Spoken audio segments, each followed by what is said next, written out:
ناظرین گرامی السلام علیکم۔ جیسا کہ آپ حضرات کو معلوم ہے کہ ہمارے اس چینل میں وظائف، خوابوں کی تعبیر اور مستند واقعات بیان کیے جاتے ہیں۔ اسی سلسلے میں آج کی اس ویڈیو میں ہم آپ کو ایک خواب کی تعبیر کے بارے میں بتاتے ہیں کہ اگر کسی نے خواب میں کتا دیکھا تو اس کی کیا تعبیر ہو سکتی ہے۔ چنانچہ علامہ ابن سیرین رحمۃ اللہ علیہ نے یہ فرمایا کہ خواب میں کتا کمینہ دشمن ہے۔ اب اگر کسی نے سیاہ کتا دیکھا ہے تو سیاہ کتا اپنوں میں سے دشمن ہے اور سفید کتا غیروں میں سے دشمن ہے۔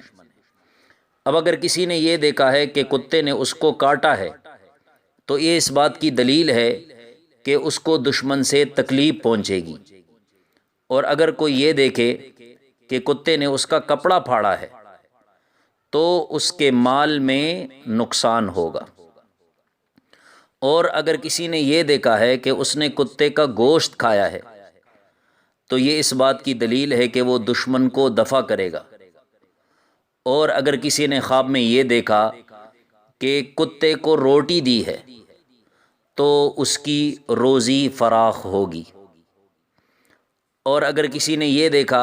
کہ کتا اس کے نزدیک ہوا ہے تو یہ اس بات کی دلیل ہے کہ دشمن اس کے ساتھ لالچ کرے گا۔ اب اگر کسی نے خواب میں یہ دیکھا کہ اس نے کتیا کا دودھ پیا ہے تو یہ اس بات کی دلیل ہے کہ اس کو خوف اور دہشت پہنچے گی، اور اگر یہ دیکھے کہ کتا اس سے بھاگا ہے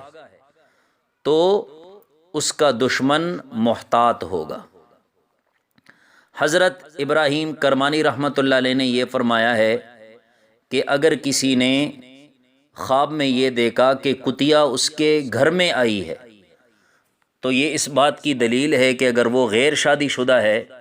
یا دوسری شادی کا اس کا ارادہ ہے تو وہ کم ہمت اور کمینی عورت سے شادی کرے گا۔ اسی طرح حضرت اسماعیل اشعث رحمۃ اللہ علیہ نے یہ فرمایا ہے کہ خواب میں شکاری کتا ظاہر دشمن ہے۔ اب اگر کسی نے خواب میں یہ دیکھا کہ وہ شکاری کتے کے ذریعے شکار کرتا ہے تو اس کو دشمن سے، جو دشمن عقل مند اور دانش مندی کا دعویٰ کرتا ہے، اس دشمن سے اس کو خیر پہنچے گی، اور اگر کوئی یہ دیکھے کہ اس نے شکاری کتے کا گوشت کھایا ہے تو اس کو وراثت میں مال ملے گا، اور اگر دیکھے کہ شکاری کتا اس سے دور ہو گیا ہے تو وہ دشمن کہ جس سے اس کو فائدے کی امید تھی وہ دشمن اس سے جدا ہوگا۔ آخر میں اللہ پاک سے دعا ہے کہ اللہ پاک ہمیں ہر شریر کے شر سے اور ہر فتین کے فتنے سے ہماری حفاظت فرمائیں۔ آمین ثم آمین۔